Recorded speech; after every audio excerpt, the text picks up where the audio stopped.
Recently RBI की monetary policy committee ने अपना नया मॉनेटरी पॉलिसी रिव्यू निकाला दिसंबर के लिए, जहां पे उन्होंने बोला कि हम accommodative monetary policy stand maintain करेंगे फॉर द कमिंग 2 मंथ्स। आपको पता है कि हर 2 महीने में आरबीआई और शक्तिकांत दास जो कि आरबीआई गवर्नर हैं, वो मॉनेटरी पॉलिसी को हर 2 महीने में रिव्यू करते हैं as per the monetary policy committee rules. और ये बोला गया कि अभी हमारी इकोनॉमी को ग्रोथ की काफी ज्यादा जरूरत है, even though there are challenges of omicron and inflation as well. लेकिन ये बोला गया कि अकोमोडेटिव स्टैंस मेंटेन किया रहेगा। सवाल उठता है कि इस शब्द का मतलब क्या है। ये जो अकोमोडेटिव स्टैंस नाम का वर्ड यूज किया गया, इसका मतलब क्या है। आरबीआई मॉनेटरी पॉलिसी के जितने भी टर्म्स हैं उनके ऊपर एक छोटी सी सीरीज शुरू कर रहा हूं। सारे के सारे कीवर्ड्स, परसेंटेजेस, रेट्स और उनका क्या इंपैक्ट होगा अपनी इकोनॉमी पे प्री और मेंस के पॉइंट ऑफ व्यू से, पूरा का पूरा एक छोटा सा सीरीज में कंप्लीट कर दूंगा आने वाले दिनों में। आज से शुरू कर रहा हूं इसको and I keep on adding videos to this particular series. छोटे छोटे वीडियोस होंगे, हर वीडियो एक छोटे टर्म, एक छोटे रेट को कवर करेगा। So do follow this particular series, right. Unacademy में सब्सक्राइब करने के लिए you have to use the referral code Madhu Gupta 10% discount के लिए। टेलीग्राम चैनल का लिंक नीचे जो डिस्क्रिप्शन बॉक्स में, डू ज्वाइन दैट। इसी के साथ साथ अनअकैडमी पे नए बैचेस शुरू हो रहे हैं 15 दिसंबर से, इंग्लिश, हिंदी और बाइलिंगुअल में, जहां पे पूरा सिलेबस कवर किया जाएगा प्री मेंस और इंटरव्यू के पॉइंट ऑफ व्यू से। एक प्राइस हाइक 9 दिसंबर को हो चुका है, सेकंड प्राइस हाइक 16 दिसंबर को है और उसके बाद एक मेगा प्राइस हाइक और होगा। So before that you have to enroll for Unacademy. साथ के साथ ऑप्शनल के नए बैचेस शुरू हो रहे हैं ऑप्शनल कार्निवल के under on 8th and 15th December. So do enroll for optional batches as well. Also अपने क्विजेस तो होते ही हैं।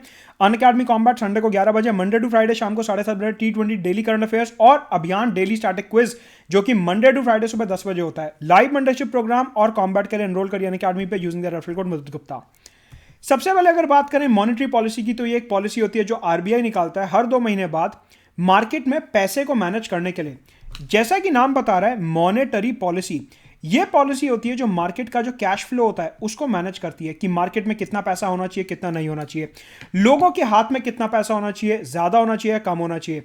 अभी हमारे को मार्केट में कैश इंक्रीज करना है या रिड्यूस करना है। इस पॉलिसी को जो मार्केट में मनी सप्लाई को टैकल करती है, जो मार्केट में मनी सप्लाई को कंट्रोल करती है, उस पॉलिसी को बोला जाता है मॉनेटरी पॉलिसी। हमारे देश में जो हमारा केंद्र बैंक है, that is reserve bank of India, वो मॉनेटरी पॉलिसी निकालता है हर 2 महीने बाद, राइट। मॉनेटरी पॉलिसी 3 तरीके की होती है। एक hawkish policy, second neutral policy and third is accommodative policy. तीनों का मतलब क्या होता है एक एक करके बताऊंगा। सबसे पहले बात करते हैं हॉकिश पॉलिसी की। हॉकिश पॉलिसी एक ऐसी पॉलिसी होती है जहां पे आरबीआई कहता है कि मार्केट में पैसा जरूरत से ज्यादा है और मेरे को मार्केट में मनी सप्लाई कम करना है। इसको आप ऐसे समझेंगे कि आपकी जेब में आरबीआई को काफी सारा पैसा दिखा और आरबीआई कहता है मेरे को इसकी जेब से ना पैसा बाहर निकालना है। मतलब कि आपकी जेब में जो पैसा है, आरबीआई उस पैसे को निकालना चाहता है, ठीक है। इसे बोले जाता है हॉकिश स्टैंस। मतलब कि आरबीआई जो है मार्केट में लिक्विडिटी कम करना चाहता है। लिक्विडिटी का बेसिकली मतलब होता है कैश फ्लो। लिक्विडिटी का मतलब होता है कि मार्केट में कितना कैश है, लिक्विडिटी का मतलब होता है मार्केट में कितना पैसा है। हॉकिश स्टैंस के अंदर आरबीआई जो है वो लिक्विडिटी कम करने की कोशिश करता है। वो कहता है कि मार्केट में लोगों के हाथ में पैसा बहुत ज्यादा है, जिस वजह से लोग खर्चे बहुत कर रहे हैं। ऑब्वियस ही बात है, अगर आप अलग अलग चीजों की डिमांड करोगे, आप हर रोज कुछ नया खरीदोगे, मार्केट में डिमांड इंक्रीज होगी, उससे महंगाई आएगी, इन्फ्लेशन आएगा। तो जो हॉकिश स्टैंस है वो तब फॉलो किया जाता है जब मार्केट में इन्फ्लेशन, महंगाई दर जरूरत से ज्यादा है और लोगों के हाथ में बहुत ज्यादा पैसा है। तो आरबीआई कहता है कि लोगों के हाथ से पैसा छीन लो, लोगों की जेब से पैसा निकाल लो। मतलब कि अगर लोगों की जेब से पैसा निकाल लिया, लोगों के हाथ से पैसा ले लिया, तो लोग सामान कम खरीदेंगे, मार्केट कम जाएंगे, वो कहेंगे पैसा नहीं है अभी, इससे इन्फ्लेशन कम होने लगेगा। हॉकिश स्टैंस तब फॉलो किया जाता है जब मार्केट में इन्फ्लेशन बहुत ज्यादा हो और आरबीआई कहता है कि हमारे को मार्केट में कैश कम करना है। इसे बोला जाता है हॉकिश स्टैंस। कि पहले आपकी जेब में 100 रुपए थे तो आप 10 डेयरी मिल्क खरीद रहे थे 10-10 रुपए की। अब आरबीआई ने आपके हाथ से पैसा छीन लिया और आपकी जेब में रह गए सिर्फ 70 रुपीस। अब आप सिर्फ 7 डेयरी मिल्क खरीद सकते हो 10-10 रुपए की। मतलब कि पहले 10 डेयरी मिल्क खरीद रहे थे, अब सिर्फ 7 डेयरी मिल्क खरीद रहे हो। इसका मतलब यह हुआ कि डेयरी मिल्क की डिमांड कम हो गई।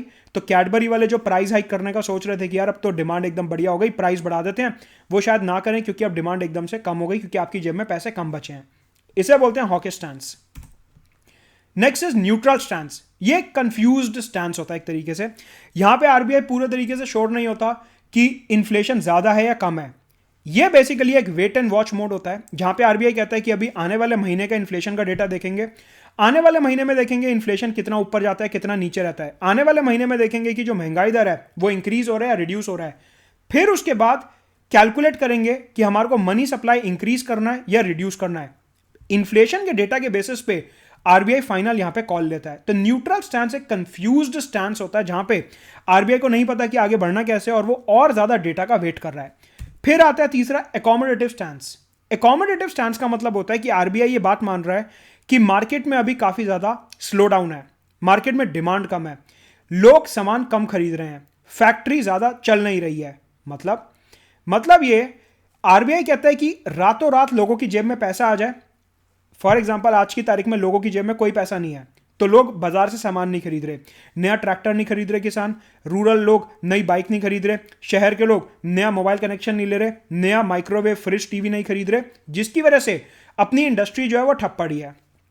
आरबीआई ने बोला एक ऐसी स्कीम लगाते हैं जिससे रातों रात लोगों की जेब में पैसा आ जाए, तो वो सुबह उठ के बाजार जाएं, सामान खरीदने लगें। अब सामान खरीदेंगे तो उससे क्या होगा, जो फैक्ट्रियां हैं वो चलने लगेंगी, वो कहेंगे एकदम से कस्टमर आ गया, चलो और मैन्युफैक्चरिंग आगे बढ़ाते हैं। मतलब कि ये जो एकोमोडेटिव स्टांस होता है, इसका मतलब होता है लोगों के हाथ में पैसा देना, मार्केट में लिक्विडिटी को इंक्रीज करना। मार्केट में जो लिक्विडिटी इंक्रीज होती है उसको कहते हैं एकोमोडेटिव स्टांस। लिक्विडिटी इंक्रीज होने का मतलब आपके हाथ में पैसा आना, आपके हाथ में कैश आना, इसे बोला जाता है एकोमोडेटिव स्टांस। ये जो स्टांस होता है ये तब फॉलो किया जाता है जब मार्केट में ग्रोथ काफी कम हो। आज की तारीख में अभी परसों जब आरबीआई का मॉनेटरी पॉलिसी रिव्यू आया, उन्होंने बोला कि हम एकोमोडेटिव स्टैंस फॉलो कर रहे हैं। मतलब कि आज की तारीख में दिसंबर 2021 में आरबीआई जो है वो एकोमोडेटिव स्टैंस फॉलो कर रहा है। क्यों? क्योंकि कोरोना के चलते, कोविड-19 के चलते और ओमिक्रॉन का जो नया स्ट्रेन आया उसके चलते आरबीआई ने बोला कि अभी मार्केट में डिमांड जो है वो कम है, ग्रोथ अपनी ज्यादा बढ़ नहीं रही है, जीडीपी अपना कम है, हमारे को जीडीपी को पुश करना है, जीडीपी को आगे धक्का देना है, जिसकी वजह से लोगों की जेब में पैसा डालना जरूरी है। इसलिए आरबीआई ने बोला कि मैं मार्केट में लिक्विडिटी इंक्रीज करने की कोशिश करूंगा, लोगों के हाथ में पैसा देने की कोशिश करूंगा, जिससे कि जितने भी लोग हैं वो अपना क्रिसमस न्यू ईयर के टाइम पे और सामान खरीदें, शादियों का सीजन आ रहा है उसमें और ज़्यादा ज्वेलरी कपड़े वगैरह खरीदें तो मार्केट में डिमांड बढ़ेगी, फ्रिज टीवी एलसीडी एलईडी ये सब खरीदें तो मार्केट में डिमांड बढ़ेगी। उससे क्या होगा कि अपना कैश फ्लो बनता रहेगा। तो मतलब कि अभी हम लो ग्रोथ वाले फेज में, अगर हमारे को हाई ग्रोथ वाले फेज में जाना है, अपना जीडीपी इंक्रीज करना है, तो लोगों के हाथ में पैसा हमारे को देना होगा, क्योंकि कोविड के बाद के स्लो डाउन से अभी तक हम उभर नहीं पाए हैं। इस वजह से आरबीआई ने बोला कि एकोमोडेटिव स्टांस फॉलो करेंगे, लोगों के हाथ में पैसा देंगे, जिससे इकोनॉमी में डिमांड बढ़ेगा और अल्टीमेटली जीडीपी ग्रो करेगा।